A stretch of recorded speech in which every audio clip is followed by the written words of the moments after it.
रोहित जैन दिल्ली से त्रिवार नमोस्तु करते हुए अपने मन की बात रखते हैं। मेरी मन की बात यह है कि घर में मंदिर के ऊपर मैंने गुरुदेव की वीडियो देखी थी। उसमें बताया घर में मूर्ति फोटो मंदिर नहीं होना चाहिए।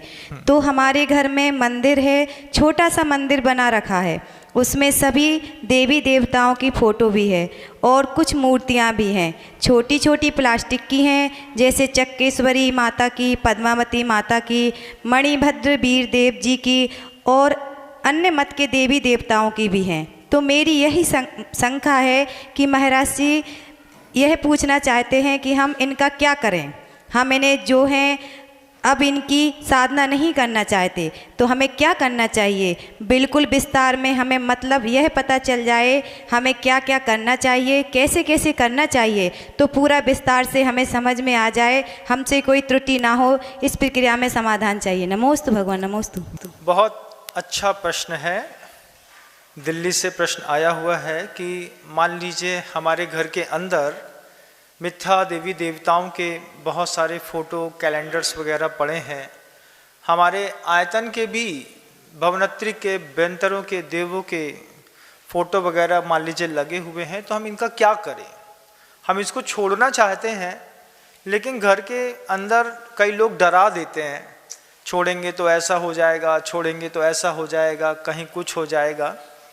उस स्थिति में पूरे विश्व के लोगों को इस बात को कहना चाहता हूँ कि शनिवार के दिन जो भी आपने अपने घर में किसी भी प्रकार का देव स्थान बना लिया है, उस देव स्थान में शनिवार के दिन 9 बार नमोकार मंत्र पढ़ के एक नारियल वहाँ पर स्थापित कर दीजिए और ये कह करके कि हमने आज तक जो भी मिथ्या देवी देवताओं की आराधना की है, हम आज से उन सारे मिथ्या देवी देवताओं की आराधना करना के त्याग करते हैं और सच्चे देव, सच्चे सास, सच्चे गुरु की शरण स्वीकार करते हैं।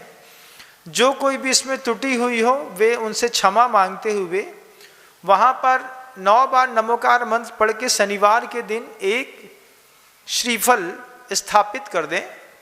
रविवार को वो श्रीफल वहाँ पर रखा रहने दें। सोमवार के दिन सुबह कभी भी उठ करके और 9 बार नमोकार मंत्र पुनः पढ़ के सबसे पहले पूरे फोटो जो भी वहाँ के सामान हैं, आपकी अगरबत्ती लगाने का स्टैंड है, कुछ भी चीज़ें हैं, वे सारी की सारी चीज़ें उठा करके एक झोले में पहले वो सारी चीज़ें रखें। उसके बाद उसी झोले में वो श्रीफल भी रखें और बहते हुए गहरे पानी में आप उसको पूरा का पूरा जाकर के विसर्जन कर दें।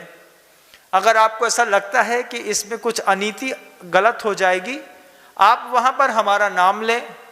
मुनि श्री विनम्र सागर जी महाराज जी के आशीर्वाद से और उनके कहने पर मैं इस तरीके का काम कर रहा हूँ। अगर कुछ दोष लगता हो तो उसके लिए वो जवाबदार हैं, ऐसा भी बोल दें।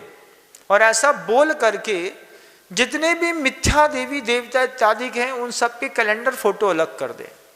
हमेशा से ये बात प्रसिद्ध है, हम जहाँ पर माथा झुकाते हैं, एक सामान्य से पत्थर भी क्यों ना हो, लेकिन अगर हम उसको श्रद्धा की दृष्टि से लगातार पूजते हैं तो उसमें भी दैवी शक्तियाँ आ जाती हैं।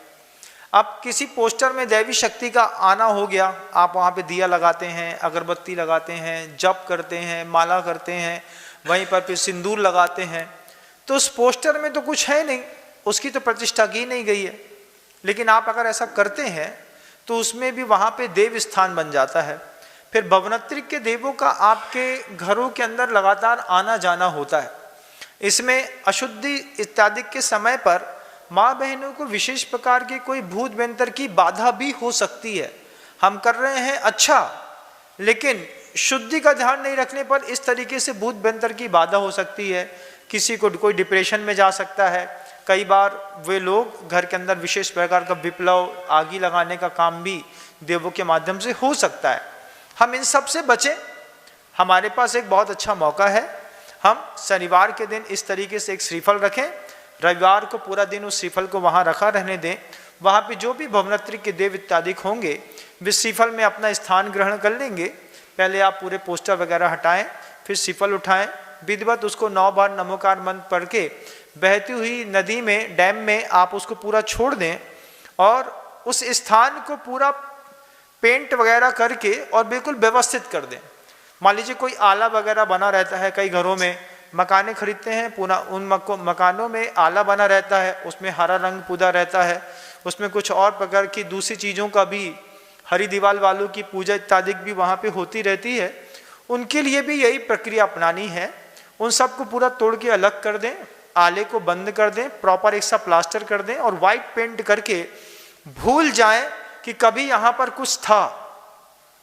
आप आज करेंगे, आपके आगे आने वाली संतानों को इसका लाभ मिलेगा। और अगर इस तरीके के आप नियमित रूप से घर के अंदर दिया पूजा इत्यादि करना, इसने जैन दर्शन में इन सब चीज़ों को वर्ज कहा हुआ है। कहीं पर ऐसा नहीं है कि जैन दर्शन में यहाँ पर घर के अंदर पूजा विधि विधान, घर के अंदर पूजा इत्यादि विधान के लिए अगर प्रतिष्ठित प्रतिमाओं का आपने कोई चैत्यालय बनाया है तो बात अलग है। आपके पास 6 इंच तक की कोई प्रतिमा है जिसको आप घर के अंदर रख करके विधिवत उसकी अर्चना पूजा करते हैं, वो एक अलग वस्तु है। लेकिन अगर मान लीजिए पोस्टर के सामने आप इस तरीके की कोई प्रक्रिया अपनाते हैं तो निश्चित रूप से ये गलत है। आज जब जागो तब सवेरा, किसी की चिंता नहीं करिए पूरी दुनिया के लोग। आप मेरा नाम लीजिए, बोलिए मुनि श्री विनम्र सागर जी महाराज के ऊपर जो भी हो उसके लिए वो जवाबदार है। मैं यहाँ पर बैठा हूँ, मैं सबके लिए जवाबदार हूँ। इस प्रक्रिया को अपनाएं, अपना जीवन अच्छा करें। कुछ दोष लगेगा तो उसके लिए मैं जवाबदार हूँ। मैं बैठा हूँ, मेरा आशीर्वाद सबके साथ है। नमोस्तु भगवान, नमोस्तु भगवान। जी हमारे यहाँ तो 20-22 साल से वहाँ ईशान कोण में एक बना हुआ है मंदिर टाइप, मतलब ऐसा बना है, वहाँ सब धर्म की किताबें रखी है और महावीर भगवान का फोटो रखा है। उन सब को आप एक साथ शनिवार के दिन, जैसे मैंने प्रक्रिया बताई है, आप ऐसा करके उसको हटा दें और जीवन को भी सब फोटो वगैरह सब हटा दें। आप सामान्य से फोटो अपने घर में लगाइए। कोई भी जैन श्रावक है, उसका कर्तव्य बनता है अपने मुख्य द्वार के फ्रंट पे ऊपर भगवान महावीर स्वामी का, कुंडलपुर के बड़े बाबा का या गुरुदेव श्री विद्यासागर जी महाराज श्री का एक फोटो लगाइए। आप जिस बैठक में बैठते हैं वहां पर बड़े बड़े 2 फोटो लगाइए, कुंडलपुर के बड़े बाबा का या महावीर जी का या गुरुदेव श्री विद्यासागर जी महाराज श्री का, जिससे आने जाने वाले लोगों को ये दिखे कि ये जैन कुल के व्यक्ति का मकान है। यहाँ पर अहिंसा परमो धर्म के सूत्र गाए जाते हैं। दीवार में बहुत स्टाइलिश तरीके से आप चाहें तो अपने घर के अंदर एक दीवार पे अहिंसा परमो धर्म, एक दीवार पर बढ़िया गोल्डन प्लेट से लिखवा करके परस्पर उपग्रहो जीवा नाम, एक दीवार पर कहीं पर सत्वेषु मैत्री, ऐसे शब्दों को लिखें जिससे कोई आपके घर के अंदर आएगा तो इन शब्दों को पढ़ करके वो भावित होगा, आपकी विचारधाराओं से उसको प्रेरणा मिलेगी और जिन शासन की प्रभावना भी होगी। ये करना तो ठीक है, जिनवाणी वगैरह ये तो रख सकते हैं। जिनवाणी रखिए, आप उसका स्वाध्याय करें, कोई दिक्कत नहीं है। लेकिन वहां पर पूजा आरती का, अगरबत्ती लगाने का जैन शासन में एक मंदिर के अंदर तो विधान है, लेकिन घरों के अंदर कोई विधान नहीं है। और मंदिरों के अंदर भी बाजार की अगरबत्ती नहीं जलाई जाती है। ये बात भी आप समझ लें। बाजार की जो अगरबत्ती होती है वो गोबर इत्यादि और अन्य अपद्रव्यों से मिलकर के बनती है। उसमें कंटेंट होता है, कोयला का चूरा होता है, गोबर होता है, इसके अलावा और भी कोई सामग्रियाँ ऐसी होती हैं जो अशुद्ध होती हैं।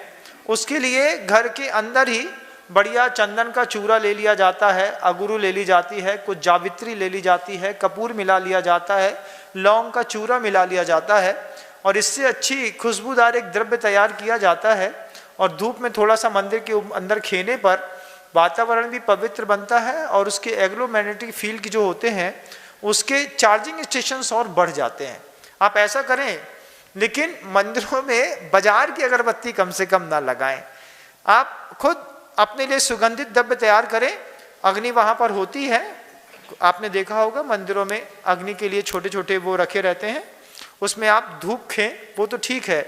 मैं कई मंदिरों में देखता हूँ लोग बाजार की अगरबत्तियां लगाते हैं, वो जो कि अशुद्ध होती है, उसका प्रयोग नहीं करना ही जैन समाज के लिए श्रेय कर रहे हैं।